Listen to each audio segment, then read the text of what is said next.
Hello everyone, स्वागत है आप सभी का हमारे आज के वीडियो में। तो ये जो है ये हमारे सीरीज का थर्ड पार्ट है जिसके अंदर हम पैराबोला चैप्टर को देखेंगे। तो इससे पहले मैं आपके दो चैप्टर्स पहले ही कंप्लीट कर चुका हूँ। एक हो गया आपका स्ट्रेट लाइंस, देन हो गया आपका सर्कल्स। तो दोनों ही चैप्टर आप लोगों ने देखा होगा कि हमने जो है 15-15 मिनट के अंदर उनको कंप्लीट किया था। यहाँ भी जो है हम यही टारगेट रख रहे हैं कि इस चैप्टर को जितना जल्दी हो सके उतना जल्दी कंप्लीट करेंगे। तो स्ट्रेट लाइंस और सर्कल्स के वीडियोस अगर आपने अभी तक नहीं देखे तो इस वीडियो के बाद उसे भी जाके जरूर देखिएगा, क्योंकि इससे क्या है आपके सारे जितने भी इंपॉर्टेंट कॉन्सेप्ट्स है जो कि आपकी जेई मेंस एग्जाम के लिए भी इंपॉर्टेंट हो जाते हैं, बिट सेट के लिए इंपॉर्टेंट हो जाते हैं, देन आपके जो अदर कॉम्पिटेटिव एग्जाम्स होती है उनके लिए भी इंपॉर्टेंट हो जाते हैं। तो ये आपको सारे फॉर्मूलेस को रिवाइज करने में बहुत ज्यादा हेल्प करेगा। तो ये जो वीडियो यार मतलब आपको दिखता होगा कि 15 से 20 मिनट के अंदर कंप्लीट हो जाता है, इसको बनाने के लिए हमें कई घंटे लग जाते हैं। ठीक है, आपके लिए वो कंटेंट ढूंढ के लाओ और उसमें से इस तरीके से कंटेंट को सिलेक्ट करो ताकि आपका जो भी आप वो 15 से 20 मिनट इन्वेस्ट कर रहे हैं वो आपके लिए उतने वैल्यू क्रिएट करे। तो यार बस आप लोगों का सपोर्ट की जरूरत है हम लोगों को, तो जितना हो सके इस चैनल को अपने दोस्तों के साथ भी शेयर करें ताकि हमें भी एक मोटिवेशन मिले कि आपके लिए लगातार इस तरीके का कंटेंट लाते रहे। चलिए फिर शुरू करते हैं हम। तो सबसे पहले हम देखते हैं कि पैराबोला की डेफिनेशन क्या होती है, क्योंकि कोनिक्स जो है अब आपका थोड़ा सा पार्ट ऐसा हो जाता है कि पैराबोला, हाइपरबोला, एलिप्स को जो है आप एक कॉमन तरीके से समझने की कोशिश करिए। तो पैराबोला की जो डेफिनेशन होती है वो ये होती है कि locus of a point which moves so that distance from a fix point is equal to the distance from fix line. ठीक है, तो यहाँ पे सिंपली इसका मतलब ये हो गया कि देखिए जो ये आपका फिक्स पॉइंट होता है ना, इसको हम बोलते हैं फोकस, और ये जो आपकी फिक्स लाइन होती है इसे हम बोलते हैं डायरेक्ट्रिक्स। तो ये आपके जो है ये तीनों के लिए ही यूज होते हैं, तीनों ही कोनिक्स के लिए। आपका पैराबोला हो गया, आपका एलिप्स हो गया, आपका हाइपरबोला हो गया। तो ये जो टर्म्स है ना आपको तीनों में ही सुनने को मिलेंगे। अब यहाँ पे आपको मैं बताता हूँ कि फोकस और डायरेक्ट्रिक्स पैराबोला का कैसा दिखता है। उससे पहले एक और टर्म यहाँ पे इंट्रोड्यूस हो जाता है, वो होता है एसेंट्रिसिटी। तो बेसिकली एसेंट्रिसिटी आपका क्या हो गया कि distance from any point on conic on it's focus. ठीक है, यहाँ पे एनी पॉइंट आएगा। Distance from any point on conic to its focus divided by perpendicular distance from that point to nearest directrix। ठीक है, तो यही चीज हो गई, यानी कि ऊपर जो डेफिनेशन लिखी है ना उन दोनों टर्म्स जो आपको यूज किए गए उनका रेशियो सिंपली। तो यहाँ पे तो ये बोल दिया कि ये जो चीज है ये इक्वल है, तो सिंपली पैराबोला की जो एसेंट्रिसिटी हो जाती है वो इक्वल टू 1 होती है। तो ये पॉइंट जो है ये आपके लिए काम का है। अब जो कि मैंने डेफिनेशन लिखी है उसको मैं आपको डायग्राम से समझाने की कोशिश करता हूँ। तो locus of a point which move so that distance from a fix point, distance from a fix point, तो यहाँ पे आप देख सकते हैं ये जो एक पॉइंट है यहां से इस पॉइंट का डिस्टेंस, यानी ये पॉइंट जो है ये कर्व पे मूव कर रहा है, तो इससे इस फिक्स पॉइंट का डिस्टेंस, ये हो गया हमारा fix point, is equal to the distance from fix line. तो ये जो आपको लाइन दिख रही है ग्रीन वाली, ये हो गई हमारी फिक्स लाइन। अब जैसा कि आपने डेफिनेशन में देखा, ये जो फिक्स पॉइंट है इसे हम बोलते हैं फोकस, और ये जो आपकी फिक्स लाइन हो जाती है इसे हम बोलते हैं डायरेक्ट्रिक्स। ठीक है, तो ये दो टर्म मेरे हिसाब से वो आपको क्लियर हो गए होंगे। ये जो है आपके एलिप्स में भी यूज होंगे, हाइपरबोला में भी यूज होंगे। तो वहां पे जो है ये दोनों का मतलब रेशियो रहता है that is not equal to 1। तो वो चीज हम वहां पे डिस्कस करेंगे। बस जो है पैराबोला के केस में एसेंट्रिसिटी हो जाती है हमारी सिंपली 1। अब जो है यहाँ पे मेरे हिसाब से आपको टर्म्स तो ये सारे क्लियर हो गए होंगे। और ये वाले जो है y इज इक्वल टू 0, इसे हम बोलते हैं एक्सिस ऑफ पैराबोला। ठीक है, तो यहाँ पे जो ये वाला आपका फॉर्म दिया है इसकी जो इक्वेशन लिखी जाती है वो इस तरीके से लिखी जाती है, Y square is equal to 4ax। ठीक है, अब जैसे पैराबोला आपको ऐसा दिख रहा है, ऐसे ही हम चार कॉमन फॉर्म को यूज करते हैं ऑफ अ पैराबोला। तो y square is equal to 4ax तो आपने देख लिया, तो वो हमारा किस तरीके से हो गया, इस तरीके से। Y square is equal to -4ax करना है तो कुछ नहीं करना है, इस वाला जो पैराबोला है ये हमारा, इसका जो है हमें एक मिरर इमेज ले लेना है, तो ये इस तरीके से हो जाएगा। अब अगर मैं बात करूं x square is equal to 4ay आपको कैसा दिखेगा, तो वो हमारा कुछ इस तरीके से दिखता है। और x square is equal to -4ay की बात करूं तो वो जो है हमारा ऐसे डाउनवर्ड दिखता है। तो ये जो है ये चारों आपके कॉमन फॉर्म्स यूज होते हैं। ठीक है, इसमें जिस हिसाब से हमने यार वर्टेक्स देखा, फोकस देखा, मैंने आपको डायग्राम में पहले ही बता दिया, इक्वेशन ऑफ डायरेक्ट्रिक्स वो देख ली हमने, फिर इक्वेशन ऑफ एक्सिस जो कि मैंने आपको बताई, और tangent at the vertex x is equal to 0। तो उन्होंने बस यही बोला कि simply at x is equal to 0 ये जो है ये उसकी टेंजेंट हो जाएगी। तो ये आपको दिख भी रही है, कर्व की टेंजेंट हो गई। तो इस तरीके से जैसे हमने ये टर्म्स करे सब आप खुद ही जो है ये चीज आप नोट डाउन कर सकते हैं। Y square is equal to -4x के लिए x square is equal to 4ay और x square is equal to -4ay। तो आपको समझ ही आ गया होगा एक डायग्राम में अगर हमने जिस हिसाब से वर्टेक्स और वो सब मार्क किया, वो जो है आप बाकी पैराबोला में भी कर सकते हैं। अब हम नेक्स्ट पॉइंट पे बढ़ते हैं। नेक्स्ट पॉइंट हो जाता है हमारा लेटस रेक्टम। तो लेटस रेक्टम बेसिकली क्या होता है, इसकी डेफिनेशन पे नजर डालिए। Chord that passes through focus and perpendicular to the axis of parabola, यानी वो जो है फोकस से पास हो रही है। ये पॉइंट हो गया हमारा 1,0 यानी कि फोकस। यहां से जो कॉर्ड पास हो रही है जो कि परपेंडिकुलर भी है to the axis of parabola, तो ये हो जाती है हमारी एक्सिस, तो इससे जो है ये परपेंडिकुलर हो गई, तो इसे हम कहते हैं लेटस रेक्टम। अब एक और चीज हो जाती है जो कि आपकी लेंथ ऑफ लेटस रेक्टम, ठीक है ना। ये इधर दोनों पॉइंट पे जो है टच करेगी, तो इसकी लेंथ की बात करूं तो ये सिंपली होती है 4a। तो ये भी जो है एक इंपॉर्टेंट पॉइंट है, ठीक है। लेंथ हमें याद रखना है of latus rectum, that is equal to 4a। अगर आपको क्वेश्चन में ये बोल दिया जाए कि ये दो पैराबोला जो है ये दोनों आपके इक्वल है, इसका मतलब उन दोनों के जो लेटेस्ट रेक्टम है उनकी लेंथ जो है वो इक्वल रहेगी। ये चीज भी आपको याद रखनी है, ठीक है ना। मतलब उनका जो लेटेस्ट रेक्टम है दैट विल बी सेम। अब कई बार ये चीज होती है कि आपको एक सिंपली कर्व दे दिया जाता है, ठीक है। उसकी इक्वेशन लिख देते हैं ax² + by² + 2hxy + 2gx + 2fy + c = 0। ये चीज मेरे हिसाब से आपने स्ट्रेट लाइन में भी देखी होगी। तो यहां पे जो है ये कर्व अगर आपका पैराबोला को रिप्रेजेंट कर रहा है तो आपको एक कंडीशन को सेटिस्फाई होना पड़ेगा, वो है हमारी h² = ab and delta is not equal to 0, ठीक है। ये दोनों पॉइंट उसको करने चाहिए, ठीक है। तो ये वाला सिंपली पॉइंट आपको याद रखना है। अब हम बात करते हैं अगली, position of point with respect to parabola. तो यहां पे देखिए जो भी कोई पॉइंट है वो हो सकता है पैराबोला के अंदर लाए करे, या फिर पैराबोला पे लाए करे, या फिर पैराबोला के बाहर लाए करे। तो ये हम कैसे चेक करें कि वो जो है वो कहां पे लाए कर रहा है। तो उसके लिए सिंपली हमें क्या करना होता है, अगर मैं पैराबोला को इस तरीके से रिप्रेजेंट कर दूं कि s जो है वो हमारा y² - 4x = 0 है, और हमारा पॉइंट जो है वो x1, y1 है, ठीक है। ये मान लीजिए ये पॉइंट आपका दिया है, तो सिंपली जो है आपको ये पॉइंट उठा के उस कर्व के अंदर डाल देना है। तो यहां पे मैंने डाल दिया, तो S1 हो गया। तो अगर आपकी S1 की वैल्यू लेस देन 0 आई, इसका मतलब ये जो आपका पॉइंट है that lies inside the parabola, ठीक है। और अगर S1 जो है इक्वल टू 0 आ गया, तो ये मतलब that point lies on the parabola, ठीक है। और अगर S1 जो है हमारा ग्रेटर देन 0 आ गया, इसका मतलब वो जो पॉइंट है that lies outside the parabola. तो इस तरीके से हम उसकी पोजीशन जो है निकाल सकते हैं। तो ये जो है ये वाला केस आपका सब में ही यूज हो जाता है। सर्कल में अगर आपको करना है तो वहां भी यही कॉन्सेप्ट लग जाता है। एलिप्स हाइपरबोला की बात करूं तो यही सेम चीज यूज होती है। तो मैं बता रहा हूं ना कि ज्यादातर आपके जो सारे टर्म्स और ये सब है ये बहुत हद तक सिमिलर ही रहेंगे, बस हमें कौन सा फॉर्मूला कहाँ पे यूज करना है वो चीज आपको जो है ध्यान रखना है।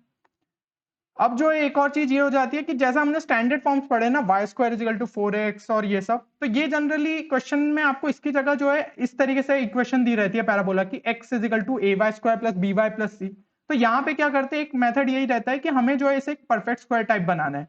फिर हम जो है स्टैंडर्ड फॉर्म से कंपेयर करके उसके अलग अलग टर्म्स निकालते हैं, जैसे कि डायरेक्ट्रिक्स क्या हो जाएगा, फोकस क्या हो जाएगा, तो वो आप कंपेरिजन से इजीली निकाल सकते हैं।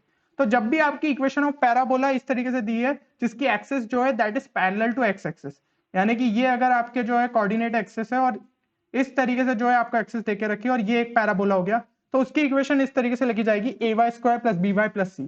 और equation of parabola whose axis is parallel to y axis, तो उस केस में जो है हमारा इस तरीके से इक्वेशन लिखी जाती है y = ax² + bx + c, ठीक है। तो यहाँ भी जो है आप उसको परफेक्ट स्क्वायर बना के फिर स्टैंडर्ड फॉर्म से कंपेयर करके उसके सारी चीजें निकाल सकते हैं, डायरेक्ट्रिक्स, वर्टेक्स, फोकस, ये सब हम जो है निकाल सकते हैं।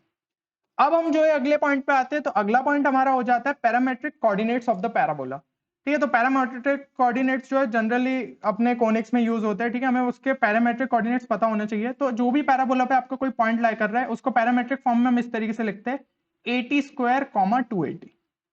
तो ये चीज जो है हमें याद रखनी है। अब अगर x² = 4ay की बात मैं करूं तो उसमें क्या हो जाएगा, उसमें जस्ट ये जो है दोनों पॉइंट्स हमारे इंटरचेंज हो जाएंगे। तो ये तो आप सिंपली कर सकते हैं।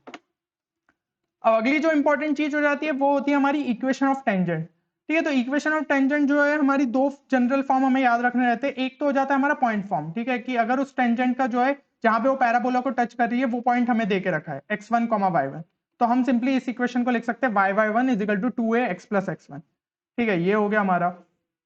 और अगर जो है उस लाइन का आपको स्लोप दे के रखा है तो हम उसे इस तरीके से लिखते हैं y = mx + a/m, ठीक है। तो ये चीज हो गई आपकी इक्वेशन ऑफ टेंजेंट।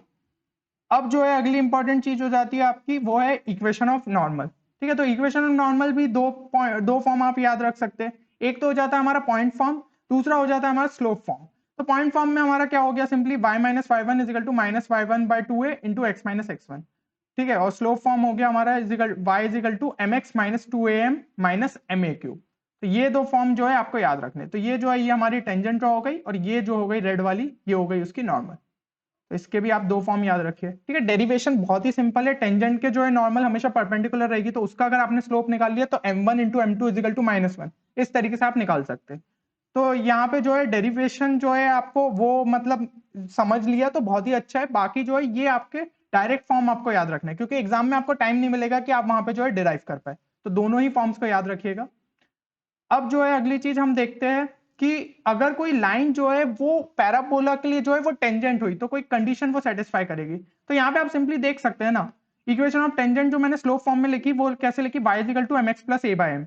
और लाइन की एक जनरल इक्वेशन किस तरीके से लिखते हैं, y is equal to mx plus c। तो अगर हम कंपेयर करें तो c will be equal to a by m। तो वही चीज मैंने यहाँ पे लिखी है। तो ये कंडीशन को उसे सेटिस्फाई करना चाहिए। सिमिलर तरीके से हम जो है नॉर्मल टू पैराबोला के लिए लिख सकते हैं। ठीक है, अगर कोई लाइन जो है वो नॉर्मल है पैराबोला के लिए तो उसे इस कंडीशन को सेटिस्फाई करना पड़ेगा, c is equal to -2am minus am cube. तो ये चीज हो गई। अब अगला जो हो जाता है पॉइंट वो हमारा है chord of contact at point x1 y1।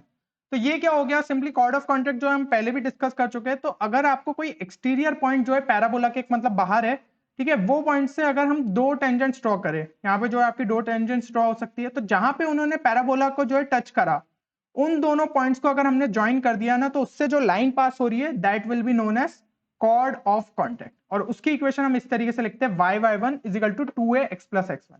तो ये फॉर्म हम डायरेक्ट जो है ये ऐसे भी याद रख सकते हैं, t इज इक्वल टू 0। ठीक है, क्योंकि टेंजेंट से ही टेंजेंट जैसी तो दिख रही है इक्वेशन। अगर हम पॉइंट फॉर्म ऑफ टेंजेंट की बात करें तो वो भी तो यही होता है, y1 is equal to 2ax plus x1। तो डायरेक्ट याद रखने का तरीका है t इज इक्वल टू 0। ये जो है ये सारे ही कोनिक्स के लिए वैलिड है। तो ये फॉर्म आप direct t is equal to 0 से याद रख सकते हैं। देन नेक्स्ट जो वो हो जाता है हमारा equation of chord joining two points. तो टू पॉइंट्स जो है हमने इस तरीके से कर दिया। अगर पहला पॉइंट कर दिया y1 square upon 4a y1, तो ये सिंपली इस तरीके से लिखा है। मान लीजिए दो पॉइंट आपके x1 y1, ठीक है, एक पॉइंट ये दिया है, तो उसको जो है ये पॉइंट आपका पैराबोला को भी सेटिस्फाई करेगा। तो पैराबोला की इक्वेशन हो गई हमारी y square is equal to 4x। अब अगर मैं यहाँ पे x1 और y1 पुट कर दूं तो x1 की जगह मैं इस तरीके से लिख सकता हूँ ना, y1 स्क्वायर अपॉन 4a। तो सिंपली वही लिखा है। तो ये जो है इस तरीके से अगर आपका लिखा है तो आपकी जो कॉर्ड की इक्वेशन हो जाती है, यानी कि ये जैसे रेड लाइन आपको दिखती है, ठीक है। तो ये पहला पॉइंट हो गया हमारा y1 square upon 4a y1, और दूसरा पॉइंट हो गया हमारा y2 square upon 4a y2।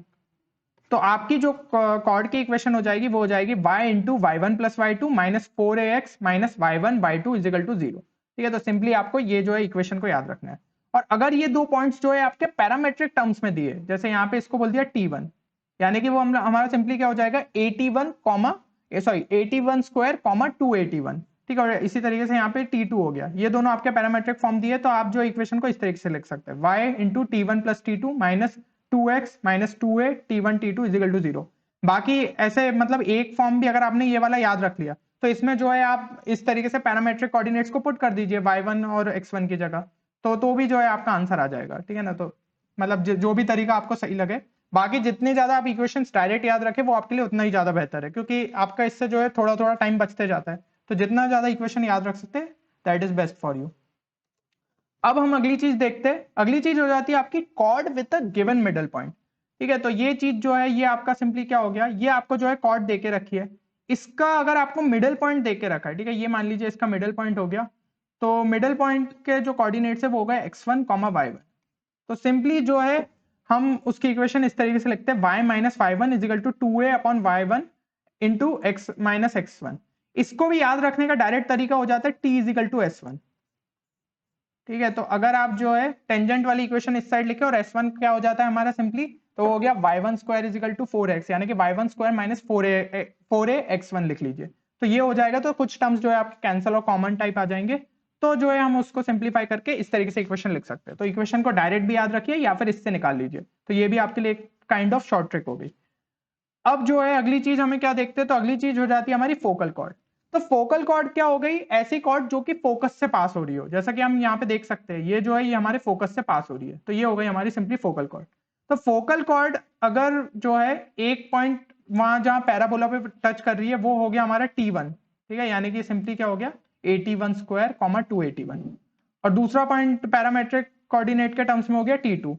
तो यहाँ पे क्या कंडीशन सेटिस्फाई होती है, ये कंडीशन सेटिस्फाई होती है कि T1 into T2 is equal to -1, और ये बहुत ज्यादा इंपॉर्टेंट प्रॉपर्टी है, कई बार इससे रिलेटेड हमें जेईई मेंस में क्वेश्चन देखने को मिले, तो ये जो है ये प्रॉपर्टी को ध्यान से याद रखिएगा, ठीक है। T1 T2 is equal to -1, तो ये हमारी जो है फोकल कॉर्ड के लिए ही यूज होती है। अब एक और चीज हो जाती है हमारी, एक और चीज ये है कि points of intersection of two normals at T1 and T2, तो ये जो है इसका अगर आप निकालने जाएंगे ना थोड़ा सा आपको टाइम लग जाता है। सबसे पहले नॉर्मल की इक्वेशन लिखो, फिर उनका इंटरसेक्शन निकालो।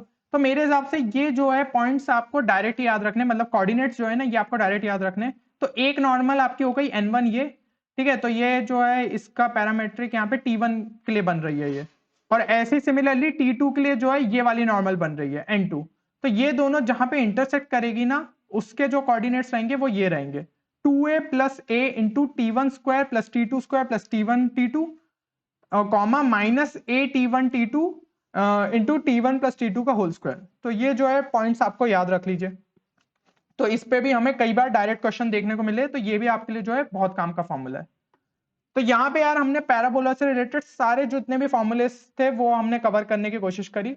तो बाकी जो है एक बार आप इससे रिलेटेड सारे क्वेश्चंस भी ट्राई कर लीजिए ताकि ये फॉर्मूलेस और आपको अच्छे से ब्रशअप हो जाए। बाकी मैंने ट्राई किया है कि जो जो इंपॉर्टेंट फॉर्मूलेस थे वो हमने जो है यहाँ पे देख लिए। तो अब क्या यार आपको रिविजन करने में काफी ज्यादा आसानी रहेगी। तो अगर ये वीडियो आप लोगों को पसंद आया है तो इस वीडियो को लाइक करना ना भूले, साथ ही साथ अगर आप चैनल पे नए हैं तो इसे सब्सक्राइब भी कर लीजिए, क्योंकि इस टाइप का एक्साइटिंग कंटेंट आपके लिए लगातार आता ही रहेगा। चलिए मिलते हैं अगले वीडियो में, तब तक के लिए take care and good bye.